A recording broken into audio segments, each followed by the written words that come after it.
Shalom saudara pendengar saudara rohani yang dikasihi Tuhan Yesus Kristus.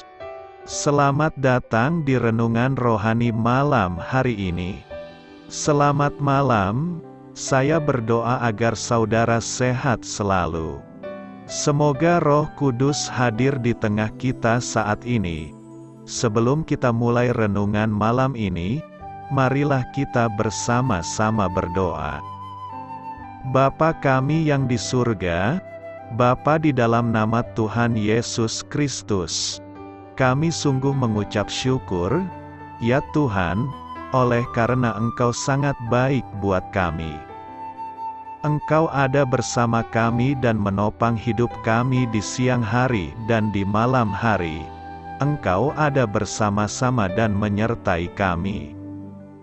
Tuhan, kami memuji dan bersyukur kepadamu pada malam hari ini, kami masih bisa berkumpul di rumah kami yang kecil ini.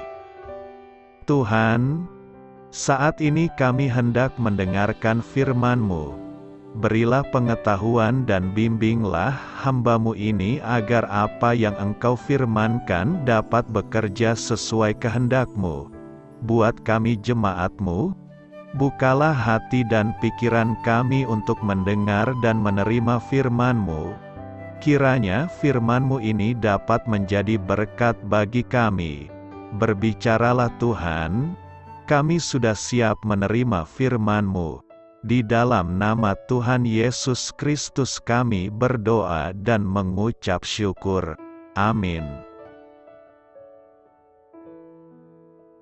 Sahabat saudara rohani, pembacaan ayat emas Alkitab renungan kita malam hari ini. Nats pilihan kita adalah, diberkatilah dia yang datang sebagai Raja dalam nama Tuhan. Tertulis dalam kitab Lukas 19 ayat 38, kata kunci renungan pada malam ini adalah cara memujinya. Dan bacaan kita pada malam ini terambil dari kitab Lukas 19 ayat 28 sampai dengan ayat 38. Dan setelah mengatakan semuanya itu Yesus mendahului mereka dan meneruskan perjalanannya ke Yerusalem. Ketika ia telah dekat Betfage dan Betania, yang terletak di gunung yang bernama Bukit Zaitun, Yesus menyuruh dua orang murid-Nya dengan pesan, "Pergilah ke kampung yang di depanmu itu, pada waktu kamu masuk di situ, kamu akan mendapati seekor keledai muda tertambat, yang belum pernah ditunggangi orang. Lepaskanlah keledai itu dan bawalah kemari, dan jika ada orang bertanya kepadamu, 'Mengapa kamu melepaskannya?' jawablah begini, 'Tuhan memerlukannya.' Lalu pergilah mereka yang disuruh itu, dan mereka mendapati segala sesuatu seperti yang telah dikatakan Yesus. Ketika mereka melepaskan keledai itu, berkatalah orang yang empunya keledai itu, 'Mengapa kamu melepaskan keledai itu?' Kata mereka, 'Tuhan memerlukannya.' Mereka membawa keledai itu kepada Yesus, lalu mengalasinya dengan pakaian mereka dan menolong Yesus naik ke atasnya. Dan sementara Yesus mengendarai keledai itu, mereka menghamparkan pakaiannya di jalan. Ketika ia dekat Yerusalem, di tempat jalan menurun dari Bukit Zaitun, mulailah semua murid yang mengiringi dia bergembira dan memuji Allah dengan suara nyaring oleh karena segala mujizat yang telah mereka lihat.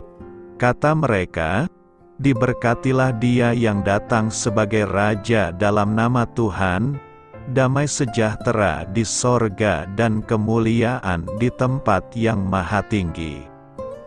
Terambil dari kitab Lukas 19 ayat 28 sampai dengan ayat 38. Topik dari ayat emas renungan kita adalah, mengikut Kristus berarti menjadikan Dia juru selamat dan Tuhan Anda. Mari kita mulai renungan malam kita.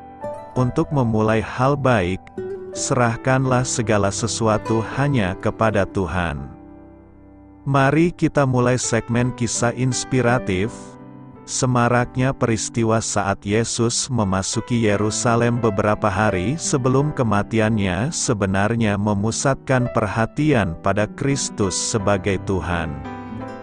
Ketika Yesus mengutus murid-muridnya untuk mengambil keledai yang akan ditungganginya, Dia memberitahu mereka agar menyampaikan kepada pemilik keledai itu, Tuhan membutuhkannya, dan ketika orang banyak mengeluh-elukannya, mereka mengutip perkataan dari Mazmur 118 ayat 26, yang berkata, "Diberkatilah dia yang datang sebagai Raja dalam nama Tuhan." Yesus adalah Tuhan. Namanya adalah nama di atas segala nama. Kata Tuhan mengacu pada kedaulatannya. Dia adalah Raja, dan setiap orang yang percaya kepadanya adalah anggota kerajaannya. Kita menjadikan Yesus sebagai Tuhan atas hidup kita dengan tunduk pada kekuasaannya sebagai Raja. Dengan demikian berarti kita hidup dengan taat kepadanya.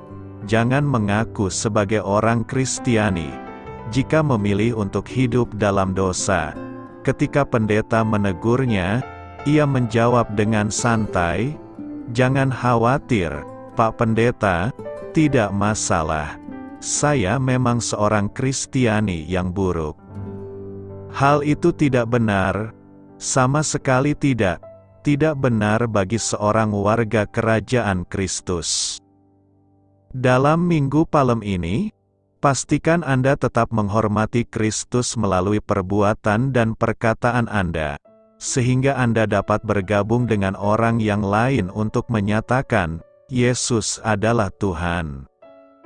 Mencari dan menyelamatkan yang hilang. Lukas 19 ayat 10 berkata, "Sebab anak manusia datang untuk mencari dan menyelamatkan yang hilang."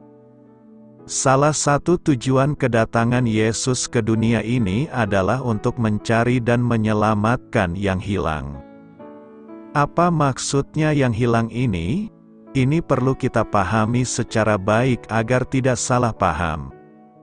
Apa arti kata hilang? Kata hilang berarti berada pada tempat yang keliru.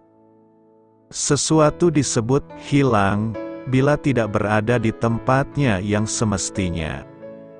Orang yang terhilang tidak selalu berarti bernasib malang dan terkutuk. Sebelum bertemu Tuhan Yesus, Zakeus adalah orang yang terhilang. Artinya kehidupannya jauh dari Tuhan.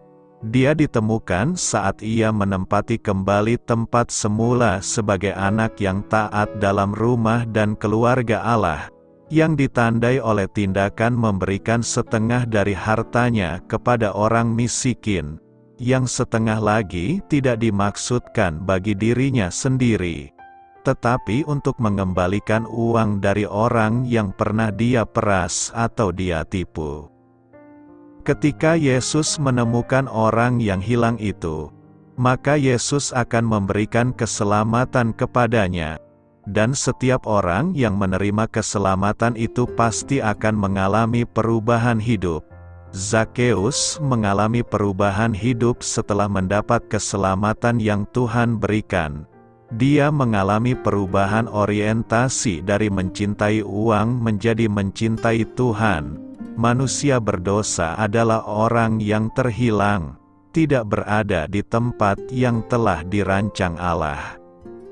Manusia yang terhilang tidak bisa kembali ke tempat yang benar jika Tuhan Yesus tidak membawa dia. Saat ini masih banyak manusia yang terhilang. Fakta ini seharusnya mendorong kita untuk memikirkan pelayanan misi. Gereja seharusnya menjadi corong untuk memperdengarkan kabar baik kepada dunia ini.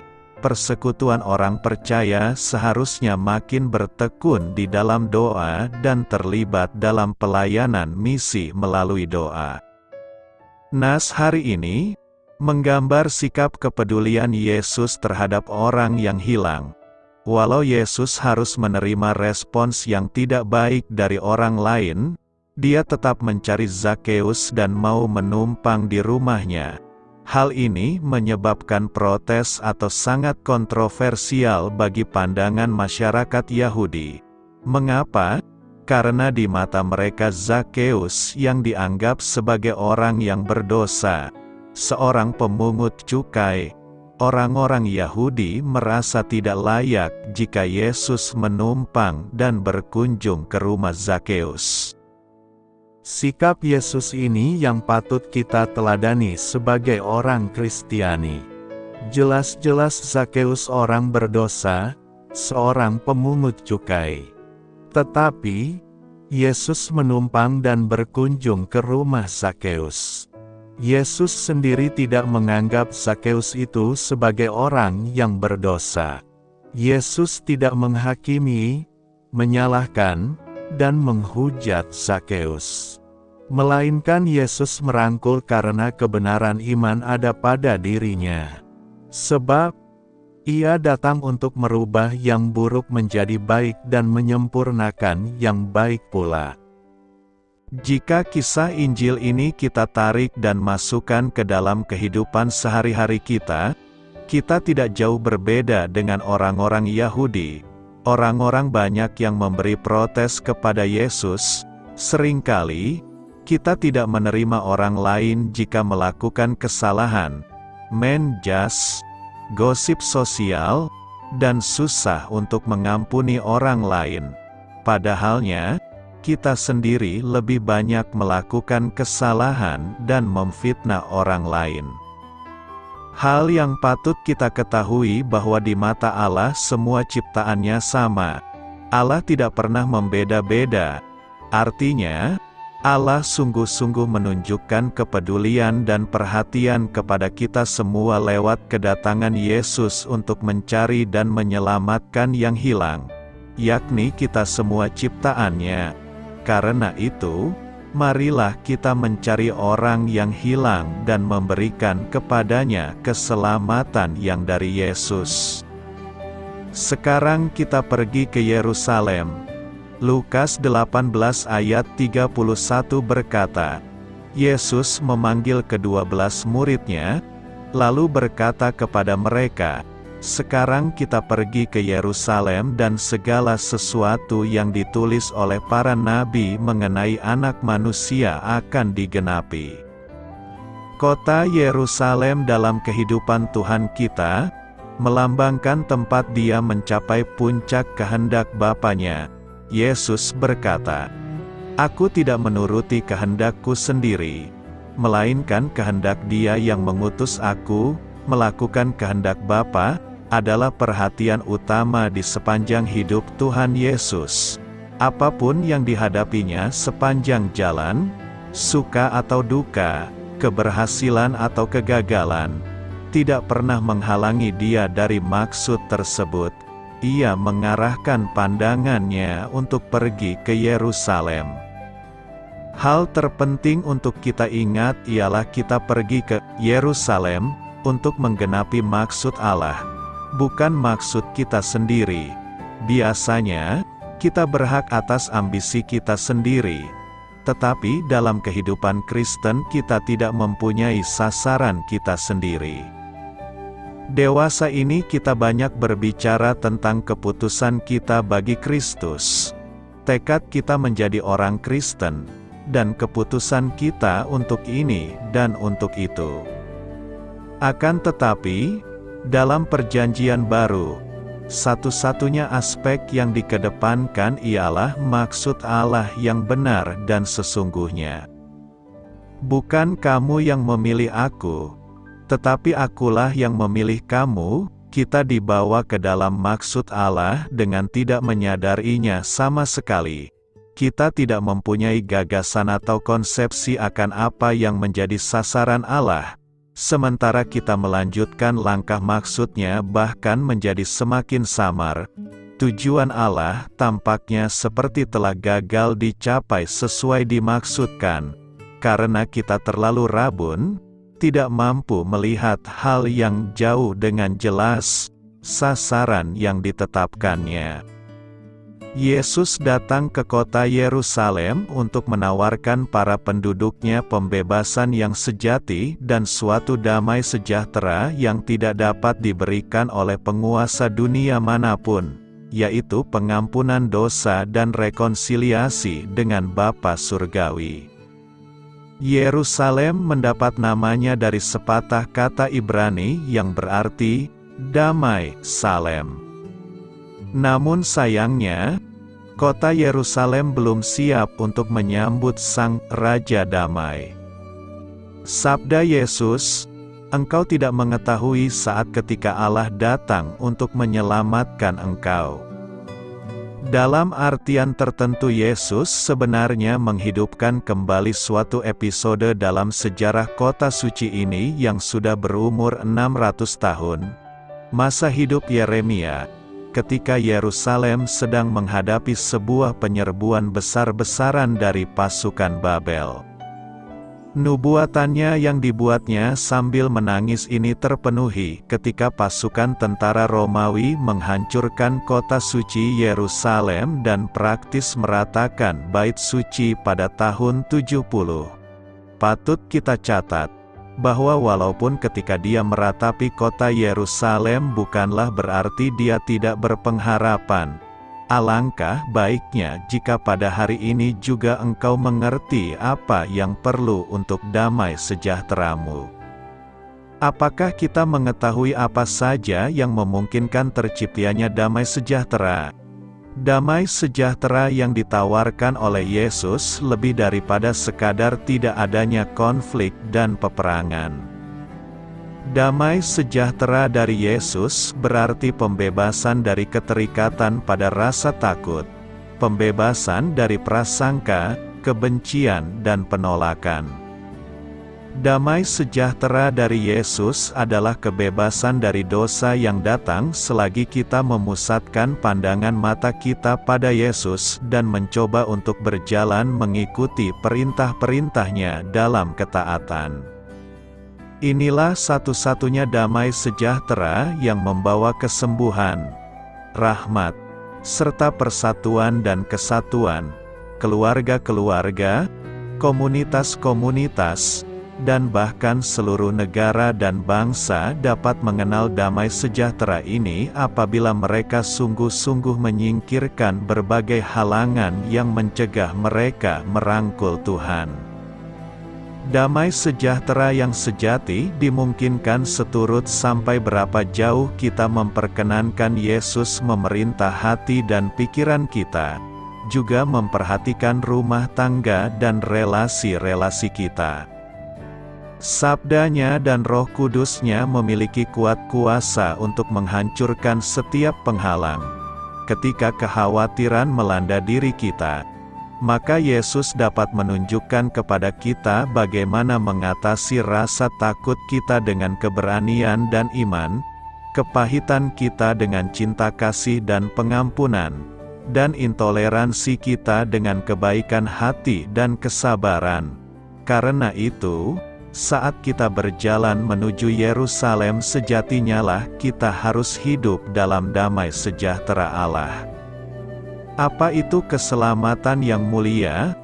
Doktrin keselamatan ketuhanan mengajarkan bahwa ketundukan kepada Kristus sebagai Tuhan sejalan dengan kepercayaan kepada Kristus sebagai Juru Selamat.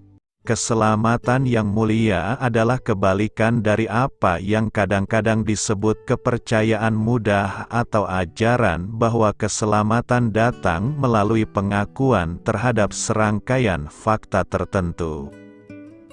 John MacArthur, yang bukunya The Gospel menurut Yesus menguraikan kasus keselamatan ketuhanan, merangkum ajaran tersebut sebagai berikut.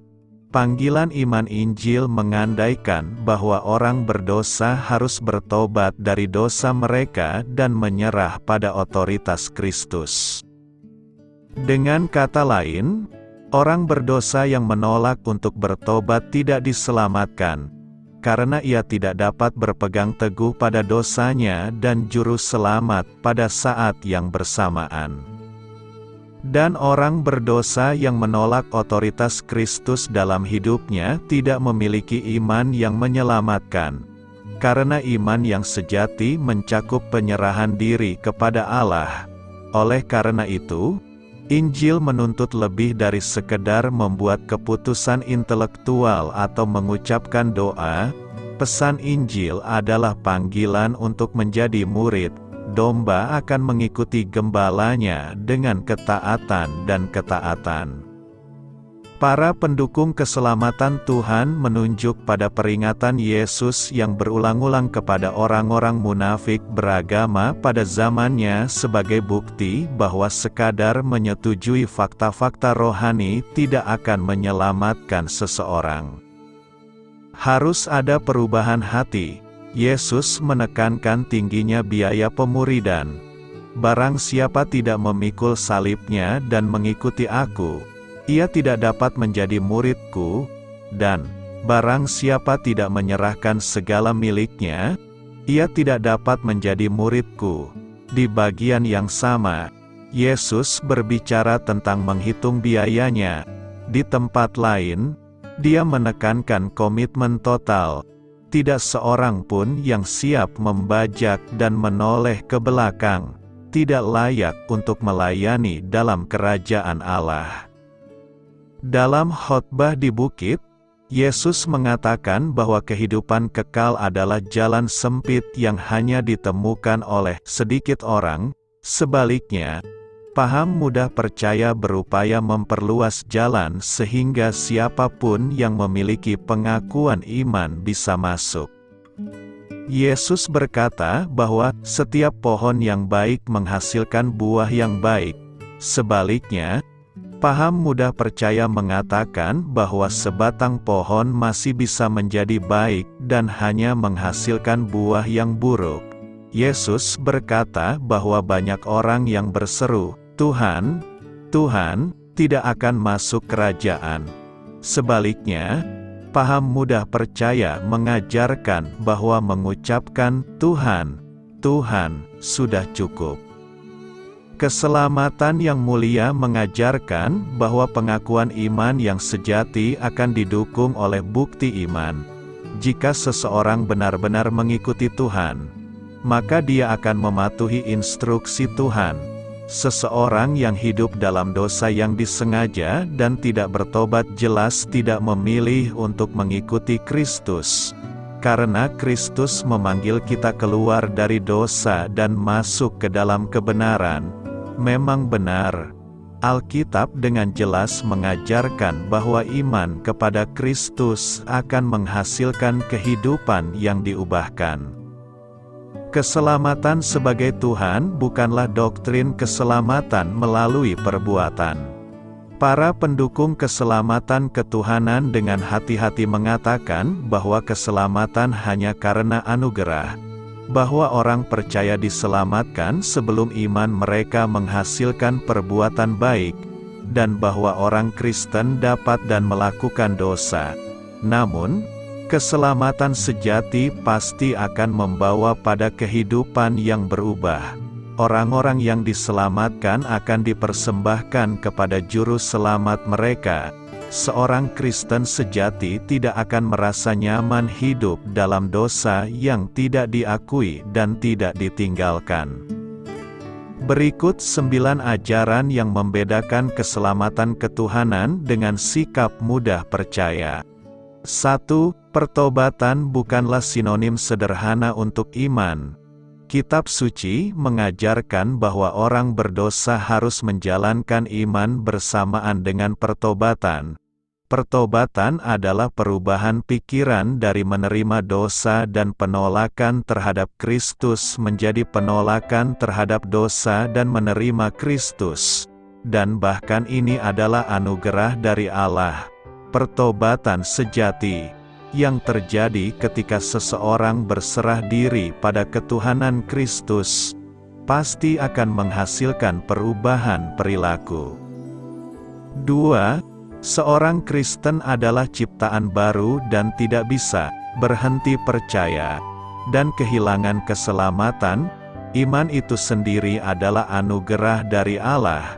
dan iman yang sejati bertahan selamanya. Keselamatan adalah pekerjaan Tuhan, bukan pekerjaan manusia. Mereka yang percaya kepada Kristus sebagai Tuhan diselamatkan tanpa usaha apapun. 3. Objek iman adalah Kristus sendiri, bukan janji, doa, atau pengakuan iman. Iman harus melibatkan komitmen pribadi kepada Kristus. Ini lebih dari sekedar yakin akan kebenaran Injil. Itu adalah meninggalkan dunia ini dan mengikuti Sang Guru. Tuhan Yesus berkata, "Domba-dombaku mendengarkan suaraku. Aku kenal mereka dan mereka mengikut aku." 4. Iman yang benar selalu menghasilkan kehidupan yang berubah. Manusia batiniah diubahkan oleh Roh Kudus, dan orang Kristen mempunyai sifat baru.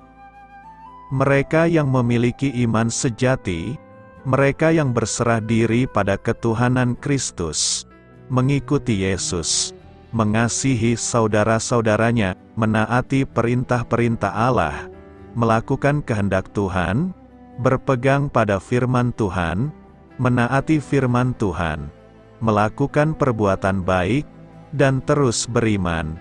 Keselamatan bukanlah menambahkan Yesus ke dalam jajaran berhala seseorang. Ini adalah penghancuran besar-besaran terhadap berhala-berhala dengan Yesus yang berkuasa. 5. Kuasa ilahi Allah telah memberikan segala sesuatu yang kita perlukan untuk hidup saleh. Maka keselamatan bukan sekadar tiket menuju surga. Ini adalah sarana yang dengannya kita dikuduskan dalam kehidupan ini dan yang dengannya kita bertumbuh dalam kasih karunia. 6. Kitab suci mengajarkan bahwa Yesus adalah Tuhan atas segalanya. Kristus menuntut penyerahan diri tanpa syarat pada kehendaknya. Mereka yang hidup dalam pemberontakan terhadap kehendak Allah tidak memiliki kehidupan kekal. Karena Allah menentang orang yang sombong, tetapi mengasihi orang yang rendah hati. 7. Mereka yang benar-benar percaya kepada Kristus akan mengasihi Dia, dan orang-orang yang kita kasihi, kita ingin menyenangkannya. 8. Kitab suci mengajarkan bahwa perilaku adalah ujian iman yang penting.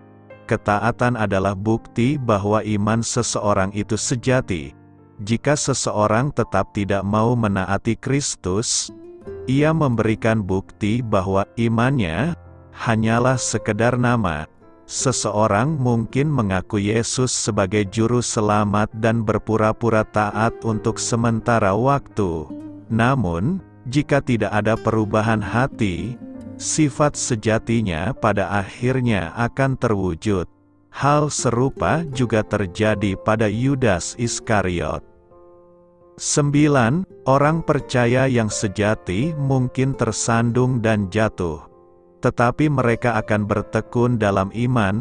Inilah yang terjadi pada Simon Petrus, seorang orang percaya yang sepenuhnya berpaling dari Tuhan dan tidak pernah kembali lagi, dengan jelas menunjukkan bahwa ia tidak pernah dilahirkan kembali. Hal serupa terjadi pada Yudas Iskariot. Seseorang yang telah dibebaskan dari dosa melalui iman di dalam Kristus hendaknya tidak ingin tetap hidup dalam dosa. Tentu saja pertumbuhan rohani bisa terjadi dengan cepat atau lambat, tergantung orang dan keadaannya, dan perubahan tersebut mungkin tidak terlihat jelas bagi semua orang pada awalnya. Pada akhirnya, Tuhan mengetahui siapa domba-dombanya, dan Dia akan mendewasakan kita masing-masing sesuai dengan jadwal waktunya yang tepat. Mungkinkah menjadi seorang Kristen dan hidup dalam kedagingan seumur hidup, menikmati kenikmatan dosa, dan tidak pernah berusaha memuliakan Tuhan yang telah membelinya? Bisakah orang berdosa menolak ketuhanan Kristus namun tetap mengklaim Dia sebagai juru selamat, Dapatkah seseorang mendoakan doa orang berdosa, dan menjalani hidupnya seolah-olah tidak terjadi apa-apa dan masih menyebut dirinya Kristen? Keselamatan yang mulia mengatakan, tidak, janganlah kita memberikan harapan palsu kepada orang-orang berdosa yang tidak bertobat. Sebaliknya, marilah kita mendeklarasikan keseluruhan nasihat Allah. Kamu harus dilahirkan kembali. Apa maksudnya? Batu karang akan berseru, dalam Lukas 19 ayat 40. Penyebutan batu atau bebatuan yang berseru-seru ditemukan dalam konteks masuknya Yesus dengan kemenangan. Masuknya Yesus ke Yerusalem seminggu sebelum dia dibunuh. Yesus menunggangi seekor keledai pinjaman, dan banyak orang memuji dia sebagai Raja yang datang dalam nama Tuhan. Ketika orang-orang Farisi di antara orang banyak itu mendengar penyembahan orang-orang yang ditujukan kepada Yesus, mereka berkata kepadanya, "Guru, tegurlah murid-muridmu." Orang-orang Farisi harus tahu bahwa mereka tidak berdaya menghentikan kegaduhan orang banyak, sehingga mereka berseru kepada Yesus untuk menghentikan apa yang mereka yakini sebagai penghujatan. Yesus menjawab, "Aku berkata kepadamu, jika mereka diam, batu-batu itu akan berteriak." Apa maksud Yesus dengan pernyataan ini? Apakah yang dia maksudkan adalah batu-batu itu akan mulai meneriakkan pujian kepada Tuhan? Kemungkinan besar tidak. Ungkapan batu akan menjerit nampaknya hanya sekedar pepatah dan tidak dapat dipahami sebagai pernyataan literal. Maknanya adalah bahwa hal yang mustahil akan terjadi lebih besar daripada raja segala raja memasuki ibu kotanya tanpa kehormatan. Dengan mengatakan bahwa batu-batu akan berteriak, Yesus menunjukkan bahwa aklamasi masyarakat harus didorong, bukan ditekan. Penduduk Yerusalem mengungkapkan kegembiraan yang besar, dan kegembiraan itu sangat pantas, sangat diperlukan. Sehingga jika mereka tidak mengungkapkan pujian, maka pantaslah jika benda mati mengisi kekosongan tersebut. Kolose 1 ayat 16 mengatakan bahwa segala ciptaan diciptakan untuk kemuliaan Allah. Segala sesuatu di ciptaan menyatakan pujiannya. Namun manusia diciptakan segambar dengan Tuhan, sehingga kitalah yang patut memuji Tuhan. Tak lama setelah Yesus masuk dengan penuh kemenangan, orang-orang tetap diam, dan pada hari Jumat, mereka berteriak agar dia disalibkan. Gagasan tentang batu-batu yang berseru memuji Tuhan adalah gambaran yang puitis dan mengejutkan. Di seluruh kitab suci terdapat bagian-bagian puisi serupa yang menampilkan benda-benda mati yang memuji Tuhan. Misalnya, dalam Mazmur 114 ayat 6, gunung-gunung melonjak. Yesaya 55 ayat 12 mengatakan, "Kamu akan keluar dengan sukacita dan dipimpin keluar dengan damai. Gunung-gunung dan bukit-bukit akan bernyanyi di hadapanmu, dan semua pohon di padang akan bertepuk tangan." Sepanjang Mazmur 148, ada banyak contoh makhluk ciptaan yang memuji penciptanya: matahari, bulan, bintang, langit, air, langit, binatang, dan manusia. Setiap orang dan segala sesuatu diciptakan untuk keridaan Tuhan yang Maha Esa. Lihat keselamatanmu datang. Hari ini kita akan membahas tema, lihat keselamatanmu datang. Penyelamat itu sudah datang kala itu di Betlehem. Bagaimana kedatangan penyelamat itu kala itu?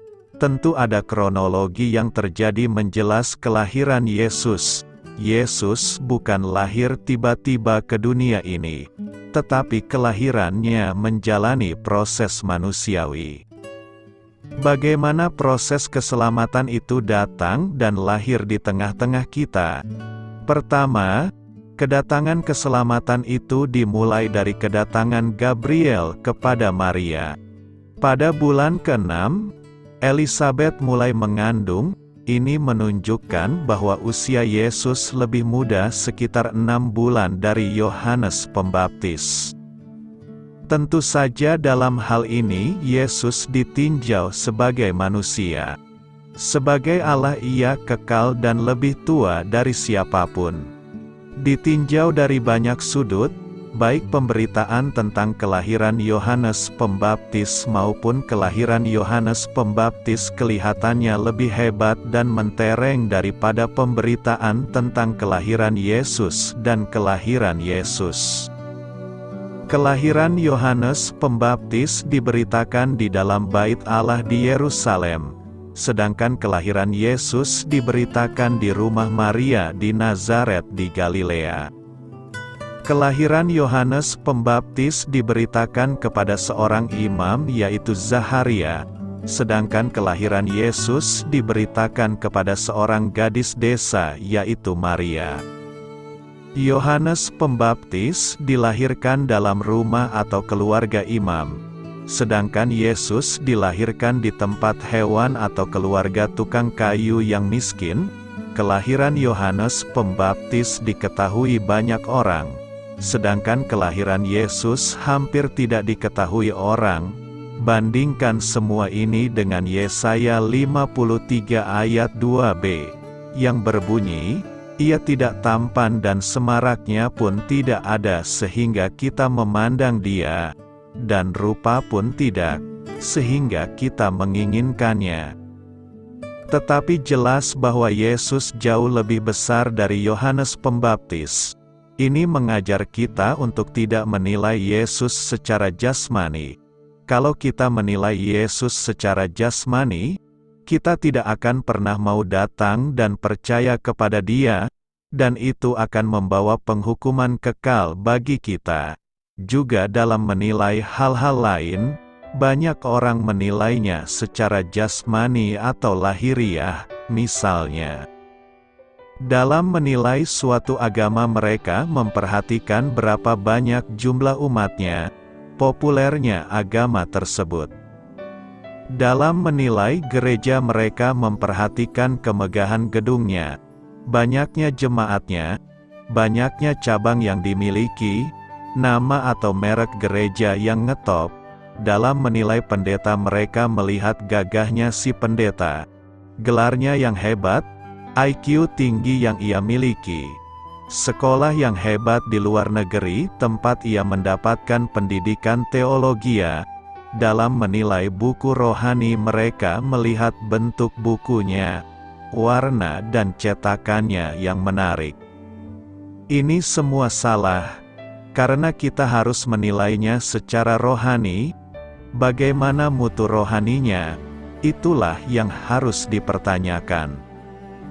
Kedua, kedatangan keselamatan itu melalui Maria adalah seorang perawan yang masih dalam status bertunangan dengan Yusuf. Kelahiran Yesus melalui perawan Maria menunjukkan secara hukum, Yesus adalah anak Yusuf. Karena itu tidak aneh, kalau silsilahnya dibuat melalui Yusuf. Di samping itu, silsilah Yesus dalam Lukas 3 ayat 23-38 adalah melalui Maria. Walau Maria menyebut Yusuf sebagai ayah Yesus, tetapi Yesus menjelaskan bahwa Yusuf bukanlah bapanya, karena Allah lah yang menjadi bapanya. Doktrin kelahiran Yesus dari seorang perawan adalah doktrin benar yang sangat penting yang harus dipertahankan. Kata Yunani yang diterjemahkan perawan adalah Parthenos, dan kata ini tidak pernah digunakan untuk menunjuk kepada perempuan yang sudah menikah. Di samping itu, kata-kata Maria dalam ayat 34 yang berbunyi, "Aku belum bersuami," Terjemahan hurfiahnya adalah, "Aku tidak tahu atau kenal laki-laki," dan ini jelas menunjukkan bahwa ia betul-betul masih perawan. Kalau Yesus tidak dilahirkan oleh seorang perawan yang mengandung dari Roh Kudus, tetapi dari pernikahan biasa atau dari perzinahan, maka nubuat firman Tuhan dalam Yesaya 7 ayat 14 tidak tergenapi. Ia bukanlah Allah dan manusia, tetapi hanyalah manusia biasa. Kelahiran Yesus dari perawan Maria adalah suci, bukan lahir berdosa. Kalau Yesus lahir sebagai manusia berdosa, maka ia tidak bisa menebus dosa manusia. Ketiga, kedatangan keselamatan itu disertai dengan dialog Gabriel dengan Maria. Gabriel memberi salam kepada Maria. "Salam, hai engkau yang dikaruniai," kata Yunani yang dipakai adalah kecharitomene. Perhatikan adanya kata charis, yaitu sesuatu yang ada pada Allah yang menyebabkan ia memberikan karunia kepada orang yang tidak layak untuk menerimanya. Salam dari Gabriel kepada Maria ini bukanlah doa salam Maria, melainkan hanya sebuah salam yang diucapkan oleh malaikat kepada Maria. Salam ini diucapkan kepada Maria yang ada dalam keadaan hidup di dunia ini, sedangkan doa salam Maria dinaikkan atau diucapkan kepada Maria yang sudah mati. Respons Maria mendengar dan menerima salam Gabriel adalah terkejut dan menjadi takut. Mengapa Maria terkejut dan takut?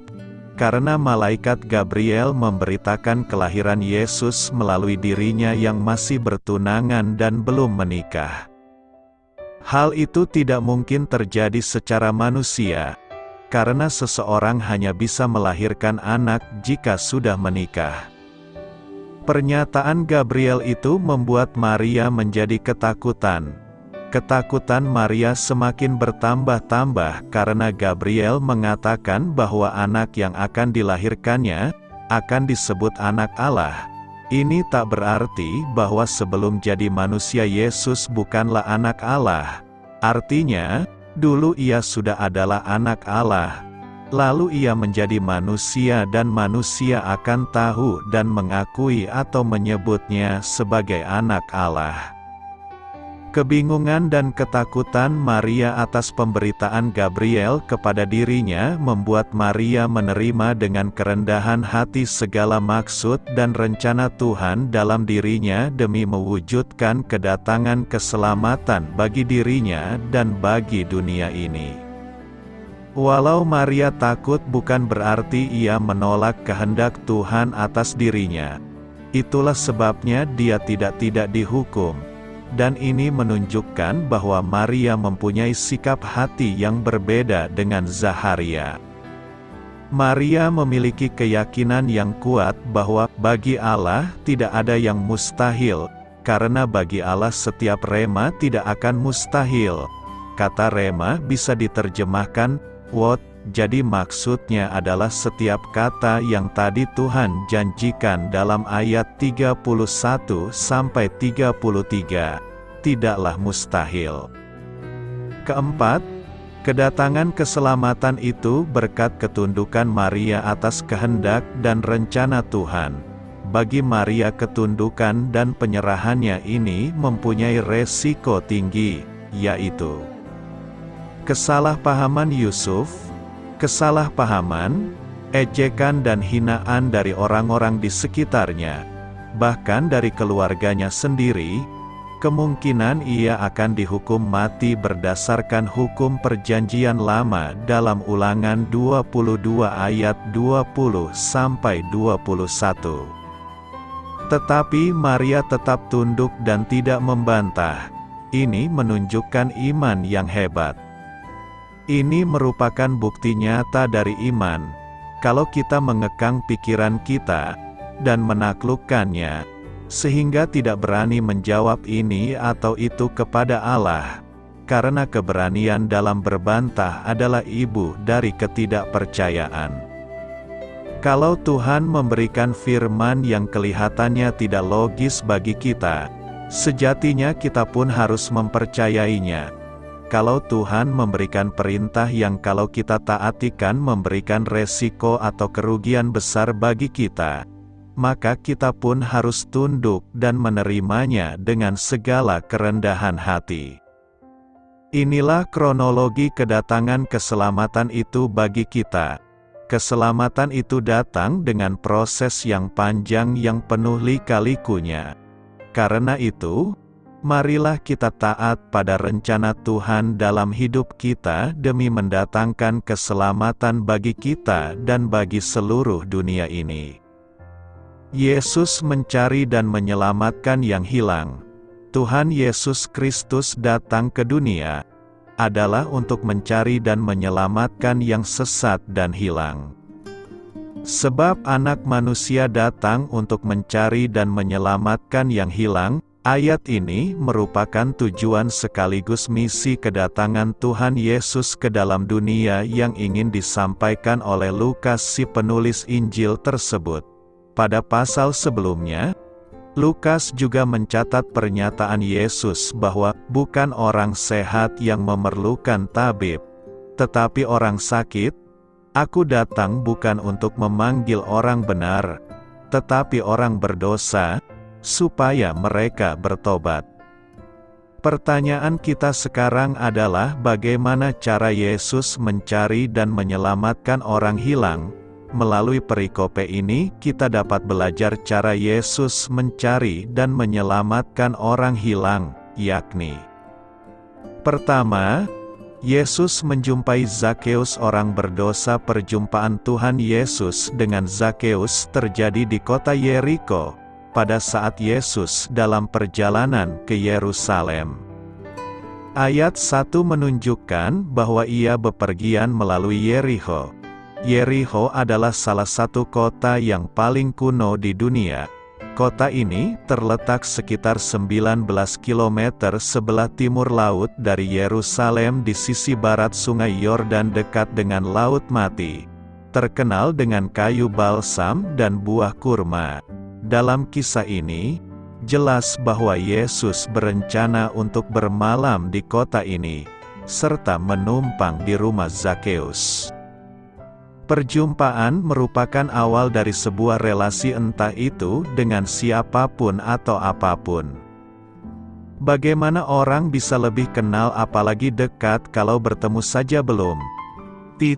Saat orang tua ingin menjodohkan anak-anak mereka, langkah pertama yang dilakukan biasanya adalah mempertemukan keduanya, baru bisa masuk ke tahap yang lebih lanjut.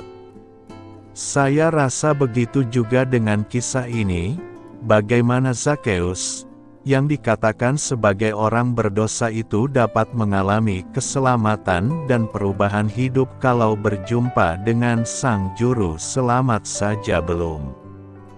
Dan yang menarik adalah mengapa Zakeus ini disebut orang berdosa. Dalam ayat 2 disebutkan dengan jelas siapakah Zakeus itu. Ia adalah kepala pemungut cukai dan seorang yang kaya. Pemungut cukai adalah jabatan yang sangat dibenci oleh rakyat dan pemimpin Yahudi saat itu. Karena dua alasan. 1.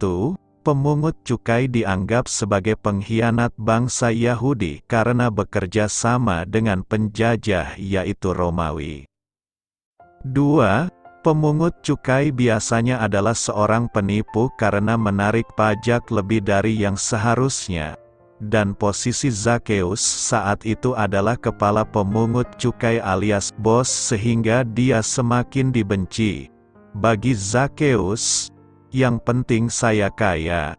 Tetapi sebenarnya, ia mengalami keterasingan sosial sehingga jiwanya merasakan kekosongan. Namun saat itu Zakeus mendengar bahwa Yesus, Mesias yang terkenal dan banyak melakukan mujizat itu datang ke kotanya. Hal itu membuat Zakeus sangat ingin melihatnya dan orang banyak pun demikian. Zakeus penasaran sama yang namanya Yesus, Namun masalahnya saudara, badan Zakeus pendek, bagaimana bisa berebut dengan sekian banyak orang? Dan lagi, image Zakeus juga negatif. Tetapi, walaupun tidak mudah, ia tetap berusaha keras, berlari, mendahului orang banyak, akhirnya menemukan pohon ara dan dengan idenya untuk memanjat, berhasil melihat Yesus. Saudara, mengapa reaksi Zakeus sampai sebegitunya? Itu menunjukkan bahwa dalam jiwanya, orang berdosa ini sangat membutuhkan Yesus. Namun sebenarnya, benarkah orang berdosa ini yang berusaha mencari dan mertumpai juru selamat? Ternyata jauh sebelum Zakeus beraksi, Yesus telah berinisiatif lebih dulu. Di tengah kerumunan banyak orang berebut melihat Yesus. Yesus malah melayangkan pandangnya kepada Zakeus, orang yang sebelumnya tidak dikenal, dan berkata, "Zakeus, turunlah. Aku harus menumpang di rumahmu." Kata harus dalam kalimat tersebut berarti bahwa apa yang Yesus katakan bukan sekedar keinginan belaka tetapi ada maksud dan tujuan mendesak yang tersirat pasti dilaksanakan. Jadi bukan sebuah kebetulan, kedatangan Yesus memiliki makna ilahi penting bahwa Allah datang, sengaja memberi kesempatan kepada Zakeus untuk melihatnya. Dialah yang berinisiatif lebih dulu untuk mencari Zakeus, bukanlah sebaliknya. Disinilah perbedaan Tuhan Yesus. Sama dengan Zakeus, kita ini adalah manusia berdosa yang sama sekali tidak layak. Kita yang butuh keselamatan, namun Tuhan yang rela datang untuk mencari dan menyelamatkan kita. Itu bukan hasil usaha kita, Allah sendiri yang berinisiatif datang ke dunia, masuk ke dalam hati kita dan memanggil kita. Lebih dari itu, Allah memberikan kesempatan kepada setiap kita untuk berjumpa dan mengenal dengan Dia secara pribadi. Dialah yang mengundang kita untuk memiliki hubungan yang indah dengan Dia. Disinilah letak besarnya anugerah Tuhan. Lalu, apa yang seharusnya dilakukan untuk meresponi anugerah itu? Kedua, Yesus memberikan kesempatan bagi orang berdosa untuk mengalami perubahan hidup sebagai bukti status yang baru. Saat Yesus berkata, "Zakeus, turunlah," tentu Zakeus tidak menolak. Dari atas pohon ia melihat dan mendengar, "Wow, Yesus memanggilku." Tentu saja dengan kegirangan dan antusias, ia mengiyakan ajakan Yesus. Dalam ayat 6 mengatakan bahwa reaksi Zakeus bukan sekedar turun biasa, tetapi segera turun. Kata segera di sini berarti bahwa dia turun dengan sangat cepat, tidak mempedulikan bagaimana posisi turunnya. Mengapa demikian? Karena ia yakin di dalam Yesus akan ada sesuatu hal yang sangat berharga yang pasti ia peroleh. Tetapi tunggu dulu, perjumpaannya tidak semulus itu. Semua orang dikatakan bersungut-sungut. Saya kira dalam kondisi tersebut mungkin mereka berkata satu dengan yang lain dengan nada yang heran atau sinis atau menyalahkan atau mencela, "Yesus menumpang di rumah orang berdosa.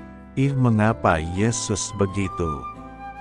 Ini memperlihatkan kepada kita bahwa Zakeus memang orang yang tidak layak dan berdosa. Orang lain tidak merelakan, malah menyalahkan tindakan Yesus. Walaupun demikian, reaksi Zakeus mengejutkan. Ia justru berkata, "Tuhan, setengah hartaku akan kuberikan kepada orang miskin dan sekiranya ada yang kuperas akan kukembalikan 4 kali lipat." Dalam restitusi PL, seseorang yang mengambil milik orang lain, Hukum Taurat menuntut untuk mengembalikannya sejumlah yang diambil 1/5 dari nilai yang hilang seperti dalam Imamat 6 ayat 5. Artinya harus mengembalikan 120%. Namun Zakeus mengembalikan bukan 120%, tetapi 400%. Bukan hanya itu, setengah hartanya pribadi juga diberikan kepada orang miskin. Saudara-saudara, dari sini kita bisa lihat perbedaan yang drastis dan kontras dari Zakeus. Sebelumnya Zakeus adalah orang yang hanya tertarik untuk mengambil, namun sekarang ia mengalami perubahan yang radikal, yaitu memberi. Sebelumnya, uanglah yang menjadi segala-galanya dan nomor satu dalam hati Zakeus.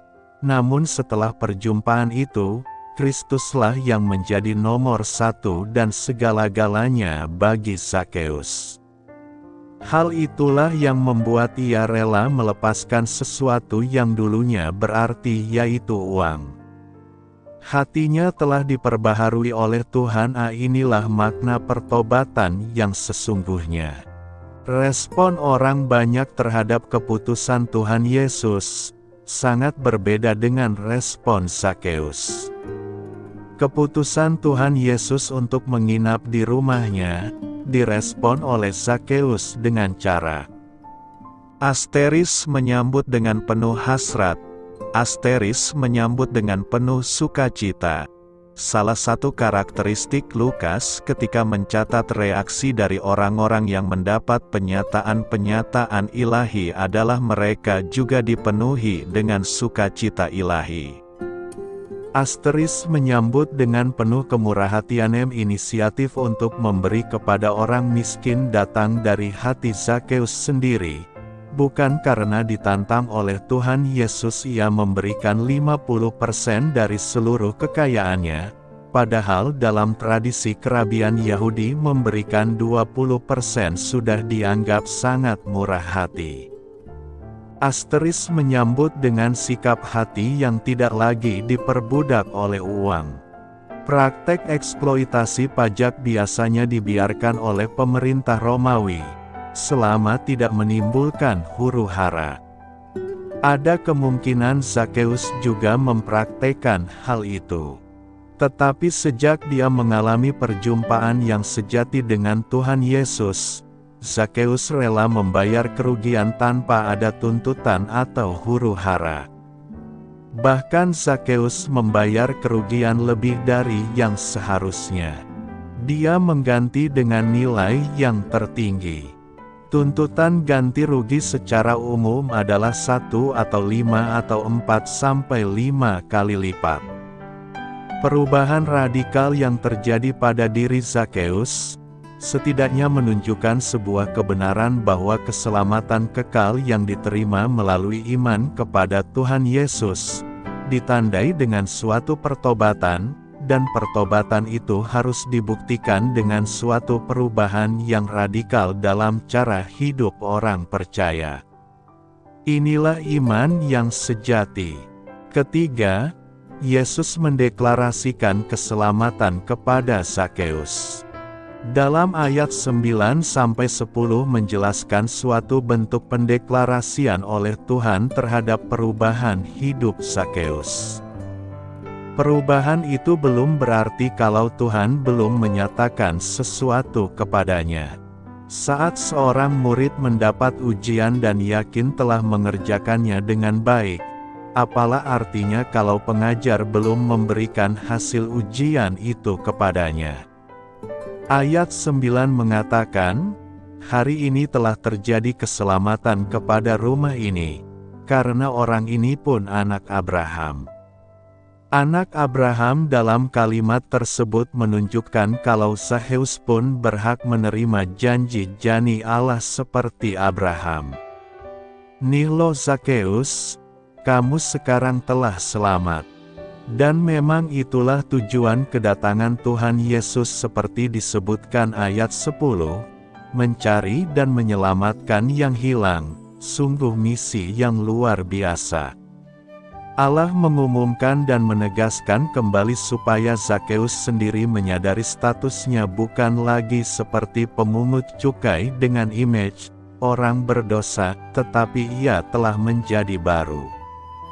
Dan seluruh orang yang melihat kejadian tersebut menjadi saksi mata, sehingga Zakeus dengan statusnya yang baru ini tidak boleh main-main lagi dengan hidupnya.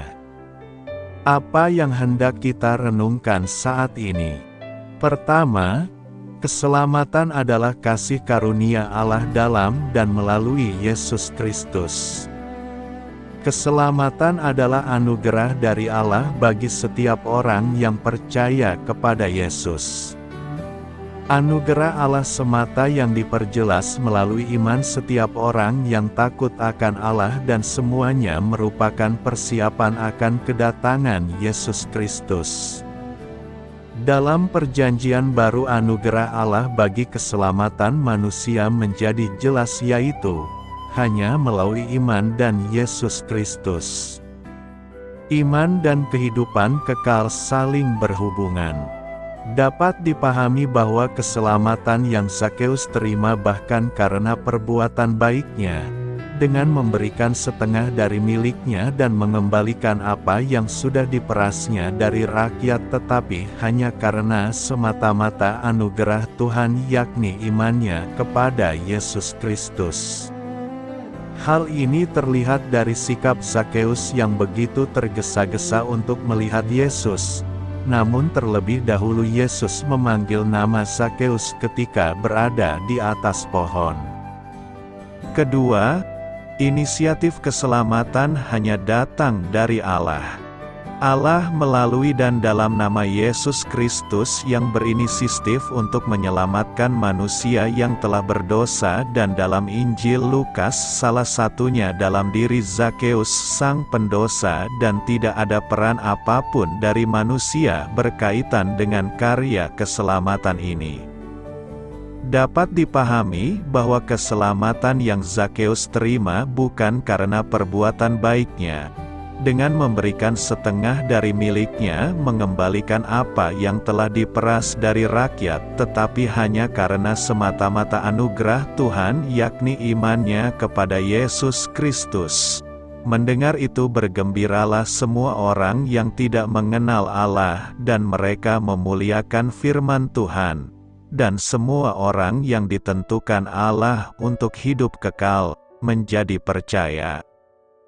Ketiga, Allah mengasihi yang terhilang, melalui dan dalam nama Yesus Kristus yang mencari yang terhilang dan menyelamatkannya.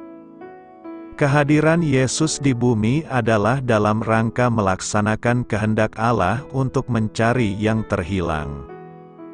Di mata Allah semua manusia telah hilang, bahkan termasuk dalam keturunan Abraham secara jasmani. Jadi, di hadapan Allah tidak ada satu manusia pun dan dari suku manapun yang bisa mengalahkan diri bahwa mereka tidak memerlukan keselamatan dari Allah dalam Yesus Kristus. Namun demikian, Allah sendiri adalah kasih. Kasih-Nya nyata dalam karya Yesus di bumi. Yesus datang untuk mencari yang terhilang supaya yang terhilang ini ditemukan, bahkan oleh pengorbanannya mereka beroleh keselamatan. Allah yang dipercaya di dalam Yesus Kristus adalah Allah yang tidak memandang muka. Semua manusia di hadapannya adalah sama. Allah mengasihi semua manusia di hadapannya adalah sama. Allah mengasihi manusia tanpa memandang bulu. Kasih-Nya tidak terbatas kepada keturunan Abraham secara jasmani, tetapi kepada segala suku, bangsa dan segala bahasa di bumi. Dan mereka menyanyikan suatu nyanyian baru, katanya, "Engkau layak menerima gulungan kitab itu dan membuka materai-materainya. Karena engkau telah disembelih oleh darah-Mu, engkau telah membeli mereka dari Allah dari tiap-tiap suku dan bahasa dan kaum dan bangsa. Dan engkau telah membuat mereka satu kerajaan, dan menjadi imam-imam bagi Allah kita. dan mereka akan memerintah sebagai raja di bumi. Keempat, orang yang sudah diselamtekaan oleh Tuhan bertanggung jawab melaksanakan panggilannya. Panggilan berarti ada himbauan, ajakan untuk kecenderungan hati untuk melakukan suatu pekerjaan atau panggilan Yesus ini membentuk manusia mengalami akan cinta kasih-Nya berkembang sepenuhnya. Rasul Paulus tidak menonjolkan dirinya tetapi atas kehendak Allah sehingga Paulus diktakan sebagai hamba Yesus Kristus, dan orang yang dikuduskan, dikhususkan untuk memberitakan Injil. Oleh karena itu panggilan bukan saja sekedar memanggil tetapi juga untuk membuat orang percaya menjadi kudus. Rasul Paulus dipanggil oleh Allah untuk memberitakan Injil Yesus Kristus, supaya orang-orang menjadi percaya dan menerima Yesus Kristus sebagai Tuhan dan Juru Selamat pribadi. Dapat dipahami bahwa di dalam panggilan itu, Tuhan bukan hanya menawarkan, melainkan juga untuk menarik orang untuk percaya kepadanya, agar mereka pindah dari kegelapan atau terang atau kerajaan Allah. Zakheus salah satu orang yang dipanggil Tuhan, menjadi murid Kristus, yang tentunya akan melakukan tugas dan tanggung jawabnya yakni mengasihi orang-orang yang tidak dikasihi, sehingga dalam teks ini Zakheus memenuhi panggilannya. Ia dapat memberikan apa yang ada padanya kepada orang-orang miskin.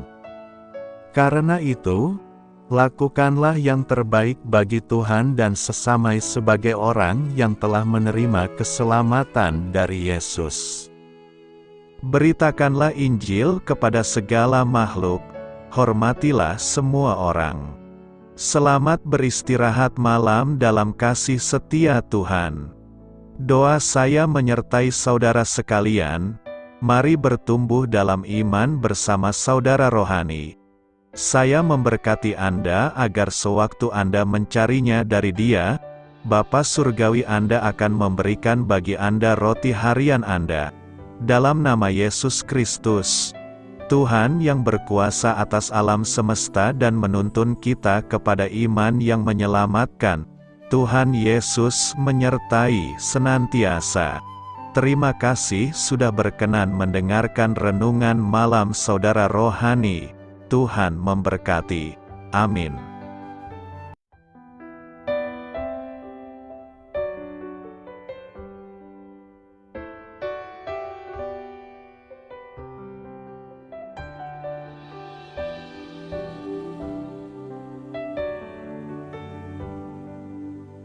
Marilah kita renungkan, sahabat saudara rohani, demikianlah renungan firman Tuhan malam hari ini. Semoga menjadi berkat di dalam hidup kita dan menjadikan kita pribadi yang lebih baik. Sebelum kita beristirahat pada malam hari ini, marilah kita berdoa. Bapa kami yang di surga, Bapa di dalam nama Tuhan Yesus Kristus, kami sungguh mengucap syukur, ya Tuhan, oleh karena Engkau sangat baik buat kami. Engkau ada bersama kami dan menopang hidup kami di siang hari dan di malam hari. Engkau ada bersama-sama dan menyertai kami, ya Tuhan Yesus. Kami mengucap syukur untuk firman-Mu, ya Tuhan, yang memberikan kami kekuatan dan menyadarkan kami bahwa kami tidak perlu takut dengan gelap dan malam. Sebab Tuhan, Engkau ada bersama kami.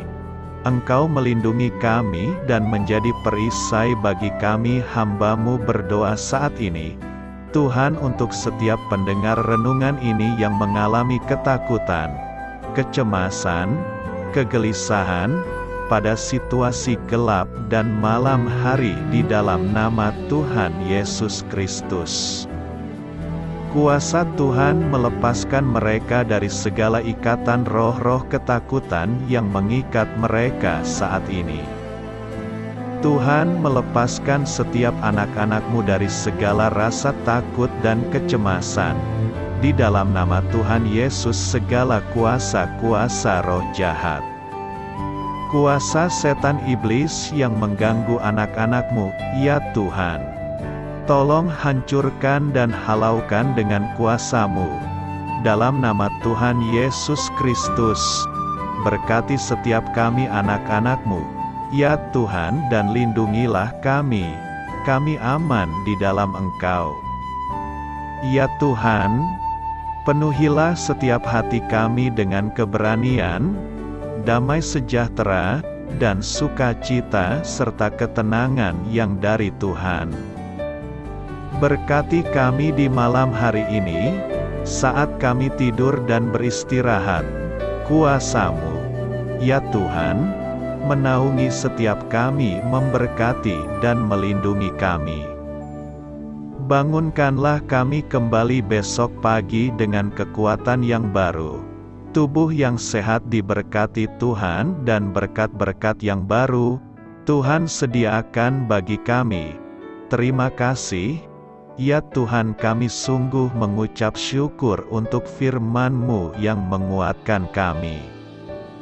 Dalam nama Tuhan Yesus Kristus Juru Selamat kami, Bapa kami yang baik, kami mengucap syukur dan berdoa haleluya. Amin. Biarlah firman Tuhan menjadi pengingat untuk kita semua, bahwa tuntunan dari Roh Kudus akan selalu memberi jalan keluar bagi setiap permasalahan hidup kita, dan memberi kedamaian di hati kita. Amin. Sampai jumpa di renungan malam saudara rohani berikutnya.